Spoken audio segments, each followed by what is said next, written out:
If you're a podcast host, listen up, this one's for you. My name is Allie Jackson. I'm the host of Finding Mr. Height, a dating and relationship podcast that I've been doing for 4 years now, sharing my positive and practical approach to dating that's built on my own life experience. And I wanted to share another experience that I've had, my secret behind monetizing my show. It's called Red Circle, and I was just telling my colleague about how much I love their platform. With Red Circle, not only am I getting a seamless hosting experience, but I also love the support I receive in ad sales. It's not just typical ad sales either. It's targeted opportunities based on my show and my life. And the platform is super simple. You just set your preferences and Red Circle matches you with sponsors that align with your show. You can vet every opportunity and their platform gives you great analytics. More recently too, my Red Circle team has brought me opportunities outside of my podcast on social media to really augment the podcast partnerships, bring them full circle. I just can't recommend them enough. If you want to give it a try, go to redcircle.com to get your free trial. That's redcircle.com for a free trial.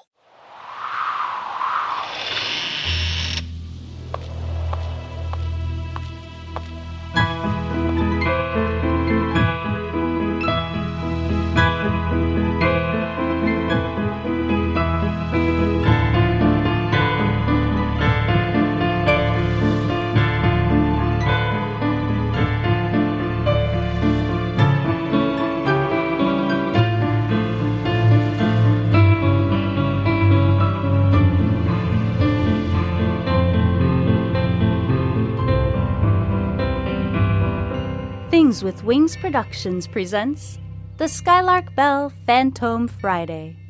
I'm your host, Melissa Oliveri.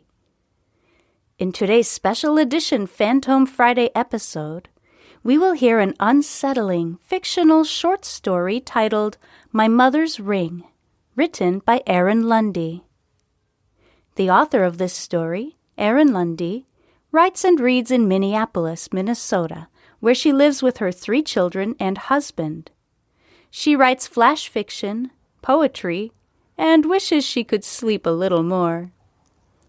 Now, it's time to get settled in, grab a blanket, a warm drink, and let's get started. When I first see it, I shudder. The knuckles are wrinkled and gnarly. The skin is gray. The middle finger tilts too far to the right and nudges the ring finger like a baby girl hangs on her mother's leg, irritating, but not so much that it can't be ignored. An amber ring sparkles on the ring finger. The skin is puffy around it, keeping it in place. I remember getting my amber ring around Christmas years ago.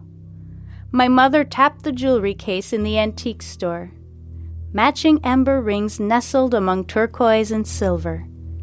"There are 3, she said to my sister and me. Amber was my grandmother's name. My mother collected the gemstone and jewelry whenever she found it. I wear my ring with pride. My sister puts hers on but hides her hand in her pocket. Now I watch as the amber in the ring reflects the light. The lamp here next to my bed shines with warmth. The ring is cold. I pull at it to see if I can finally free it from that crooked finger. No luck. My sister is 7 years older than me. I learned everything from her. Sometimes while out in the open, but often behind closed doors.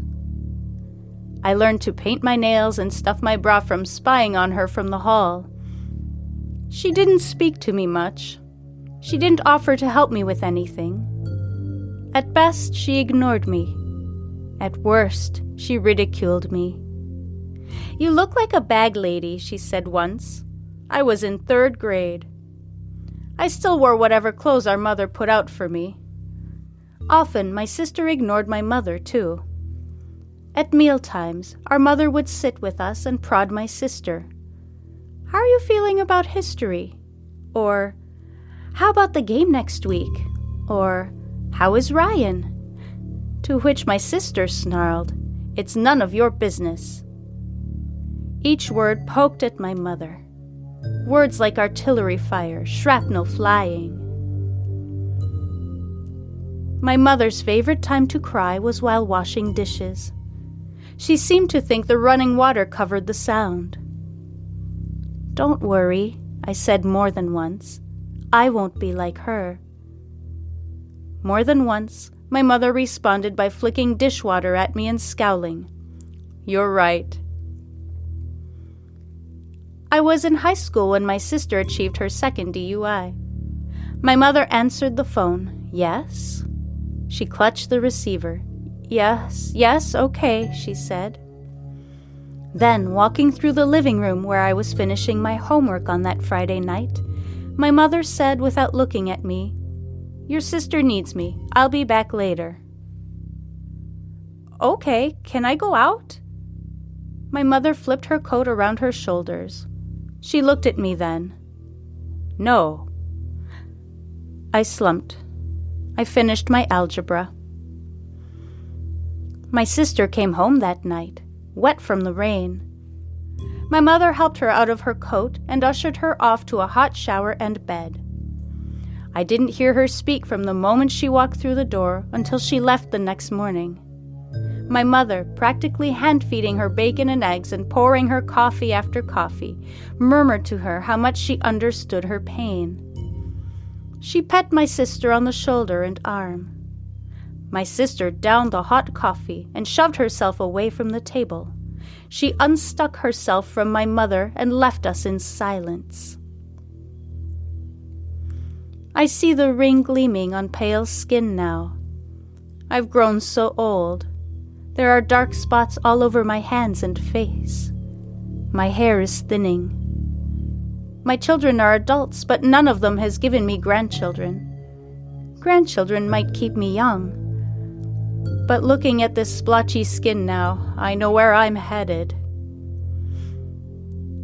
My mother effectively abandoned me when my sister was no longer in the house. She dropped me off at my high school graduation and drove away to help my sister move into yet another new apartment. I was valedictorian and gave a speech. I had no family in the audience, and yet I loved her.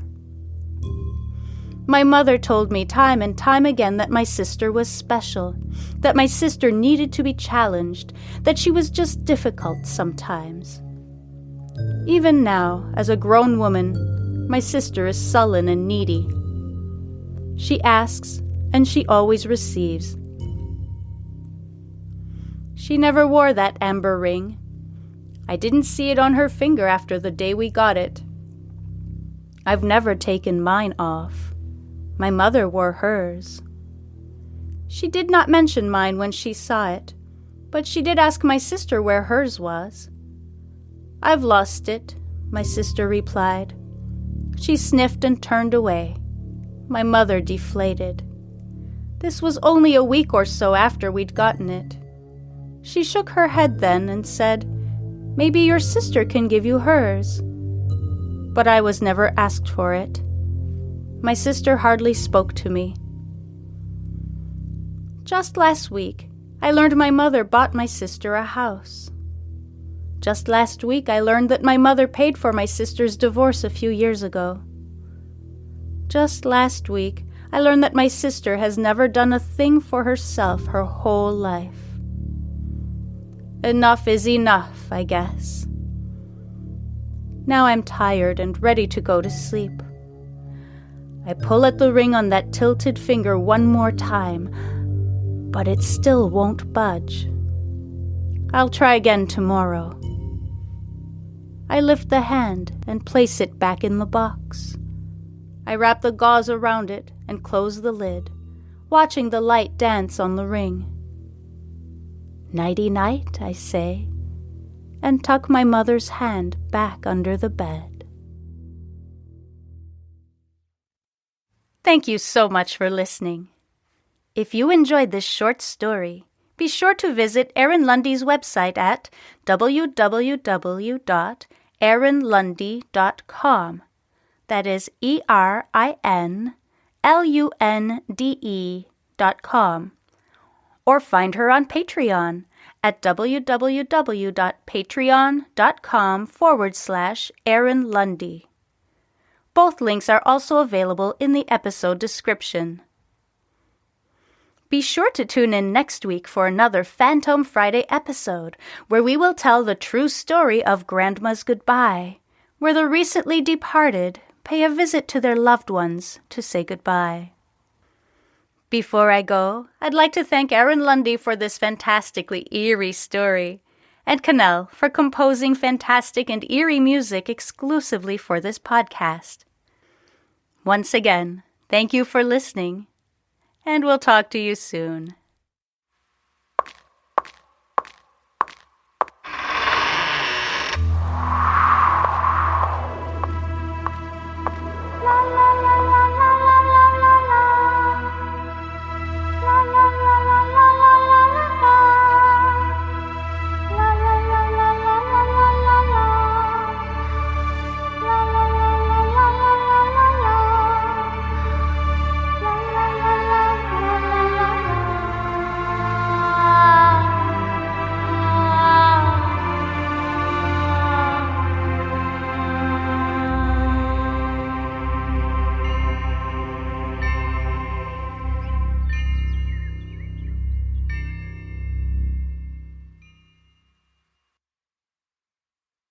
If you're a podcast host, listen up, this one's for you. My name is Allie Jackson. I'm the host of Finding Mr. Height, a dating and relationship podcast that I've been doing for 4 years now, sharing my positive and practical approach to dating that's built on my own life experience. And I wanted to share another experience that I've had, my secret behind monetizing my show. It's called Red Circle, and I was just telling my colleague about how much I love their platform. With Red Circle, not only am I getting a seamless hosting experience, but I also love the support I receive in ad sales. It's not just typical ad sales either. It's targeted opportunities based on my show and my life. And the platform is super simple. You just set your preferences and Red Circle matches you with sponsors that align with your show. You can vet every opportunity and their platform gives you great analytics. More recently too, my Red Circle team has brought me opportunities outside of my podcast on social media to really augment the podcast partnerships, bring them full circle. I just can't recommend them enough. If you want to give it a try, go to redcircle.com to get your free trial. That's redcircle.com for a free trial.